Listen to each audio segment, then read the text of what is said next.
So South Africa is better than Mexico, and you heard that right. South Africa is better than Mexico under certain circumstances, and have a lot of clients which really desperately try for Mexico, but because of few hurdles, right, especially to do with the amounts of earnings, they usually get discouraged, right? They're trying to work towards it. But I've seen a trend of other people who don't think much. They look at South Africa.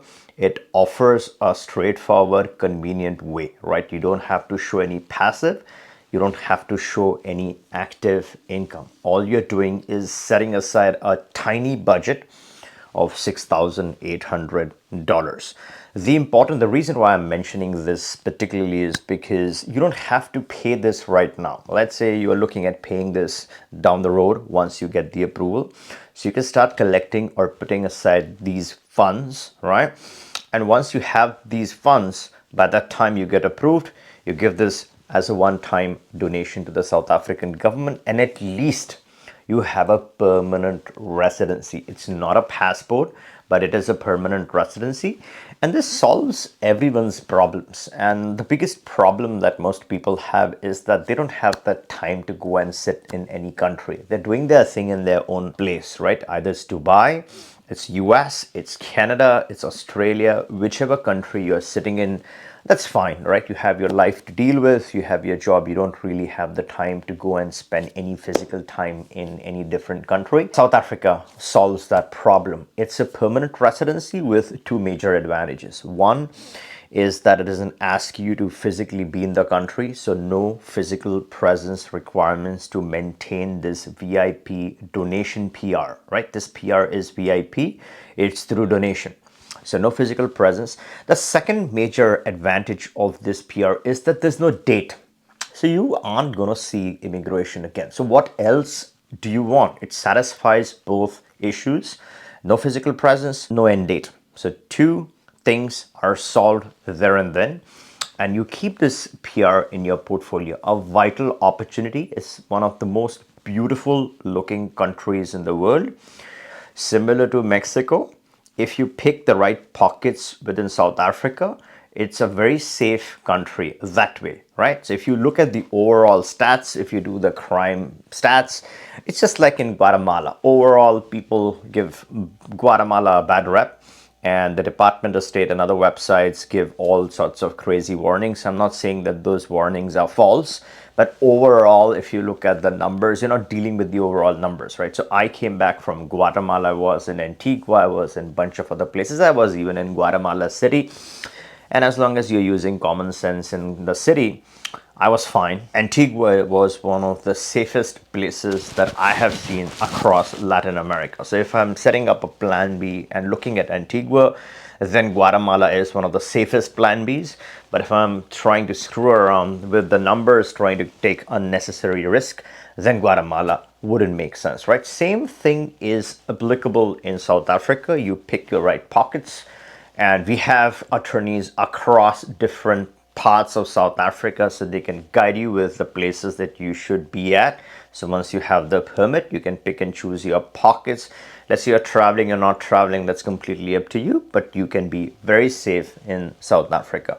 The other major advantage of South Africa is that for citizenship, right, it's not the strongest passport in the world, but it's a respectable passport. Any person found traveling with a South African passport looks like a natural person from a decent, respectable country. So the respect level is high. When you're going for your visas, you're going to solve a lot of your reputational problems. Traveling with, let's say, a tainted passport from some of the island nations could attract a lot more eyeballs, a lot more scrutiny on the visa free. But simply sending in your South African passport or a 6-month or a 10 years visa is a smarter option because it's under the radar and no one is going to bat an eyelid when you're traveling with this combination. For citizenship, let's discuss this right in detail, because a lot of people are not just getting the permanent residency to warm their back pocket. They want to use that as a plan B, but they also want to eventually do the nationality, get the passport, right? Get your hands on that beautiful green, dark green passport. By the way, the residency card is also a booklet. So for people who like books, collecting books, like reading books, like looking at books, then you're going to have a book initially and then also eventually for the citizenship, they're going to look at the final year, right? Year number 4 to year number 5 is the time when you're going to be evaluated. For majority of the year, at least 6 months plus 1 day, you want to be physically present over there, right? If you're looking to be a national, and that's a good opportunity for you to test your safe pockets, enjoy the beauty of South Africa. Nothing changes initially, but when you're going to collect your nationality, 6 months, and then you're sort of exploring and checking it out, and then you're becoming a proud citizen of a very respectful country. So this is for people who don't have the earnings in place, right? But if at all you have any salary that crosses 4,300 USD, and a lot of people do, right? And you can also convert monies from your business, right? Pay yourself salary, and that way you can accumulate these funds. And there's also the bank balance option. So if you fall under any of these two, then I would say Mexico is better from the strength of passport perspective. So that could be your future plan, right? While you're initiated your South African option, that's step 1. Step 2 is working towards your Mexican option. At least you have this permanent residence. You're going to feel good about your situation. You're not going to be discouraged, right? So you want to target this low-hanging fruits and then finally work yourself towards the Mexican option. With these two options in place, you're killing two birds with one stone. You're getting the powerful, solid, strong nationality on one side. You're getting the dual citizenship, the second identity as well. So you're going to have a combination. Even this alone in your portfolio makes it one of the most powerful combinations in the world.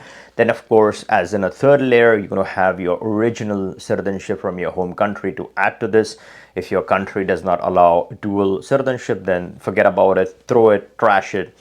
But let's say if it does, then you have that as a redundant option in your portfolio. And one of the things that we specifically discuss is focus on where you're getting your monies, how you're getting your monies, how this can be converted, the ways where you can convert your active income to passive income. And there are also ways where you can pool different financial instruments, right, for the bank balance option. So bank balance is not the only eligible instrument. You could have other forms of fiat that you can combine and show that. So that discussion really makes a lot of people eligible. They don't realize that initially, but after having the right, narrowing down the right options that you have, you can actually be eligible for this option. And there are a few other minor criteria for South Africa. Again, our CAs help out with that. Our attorney drafts the whole process for you. So at any point in time, you want to have this discussion and get started quickly, right? Time is of essence.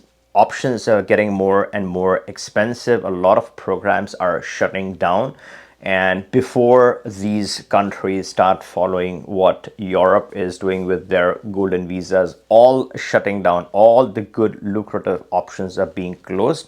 This is your opportunity to immediately take the next step, start the programs while they're available. And if you just sit around, by that time, these programs might have been gone. So you can book a call, we can discuss how you could qualify for both these two options and get you started with these premium permanent or temporary residencies, and not just for you, for your entire family, so everyone can benefit from this option. I hope you liked this video. If you did, give me a thumbs up. Make sure you're subscribed so you get notified of all the latest changes, and catch you in the next one.